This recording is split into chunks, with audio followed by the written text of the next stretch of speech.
રાજસ્થાન રાજ્યના ડુંગરપુર જિલ્લા સાબલા police station વિસ્તારમાં પોલીસ કર્મચારી પર પથ્થરથી હુમલો કરી સરકારી વાનને નુકસાન પહોંચાડનાર આરોપી પર ₹5000નું ઇનામ જાહેર કરેલ જે નાસ્તા ફરતા આરોપીને પકડી પાડતી Udhna police surveillance team. Surat શહેરના પોલીસ કમિશનર અનુપમસિંહ ગેહલોત તથા ખાસ police commissioner Wabang Jamir sector 1 તથા નાયબ પોલીસ કમિશનર ભગીરથ ગઢવી ઝોન 2 તથા નાયબ police commissioner Chirag Patel C division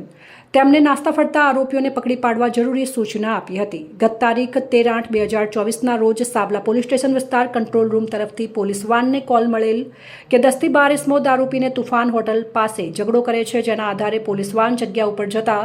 આરોપીઓએ પોલીસ કર્મચારીઓ પર પથ્થરથી હુમલો કરી જાનથી મારી નાખવાની કોશિશ કરી હતી. સરકારી વાહનને નુકસાન કરી સરકારી ફરજમાં રૂકાવટ કરેલ જે બાબતે રાજસ્થાન રાજ્યના ડુંગરપુર જિલ્લાના સાબલા પોલીસ સ્ટેશન પાર્ટ A ગુના નંબર 110/2024 ભારતીય ન્યાય સંહિતા 2023ની કલમ 3 મુજબનો ગુનો રજીસ્ટર કરવામાં આવેલ છે. ઉપરોક્ત સૂચના અનુસંધાને police inspector SN Desai, police inspector JS જાંબરે તેમના માર્ગદર્શન હેઠળ surveillance police sub inspector MK ઇસરાણી તેમના નેતૃત્વ હેઠળ સર્વેલન્સ સ્ટાફના હેડ કોન્સ્ટેબલ ભૂપતભાઈ ધુધાભાઈ તથા હેડ કોન્સ્ટેબલ ચિરાગભાઈ પિતાંબરભાઈએ ટેકનિકલ એનાલિસિસ અને હ્યુમન સોર્સિસના આધારે આરોપી પાસે જીગર પ્રભુલાલજી મીણા ઉંમર 20 વર્ષ, ધંધો મજૂરી, રહેવાસી ગઢ નંબર 12 પારસી કમ્પાઉન્ડ ઉધના 3 રસ્તા પાસે ઉધના સુરત, મૂળ વતન ગામ મસલેયા,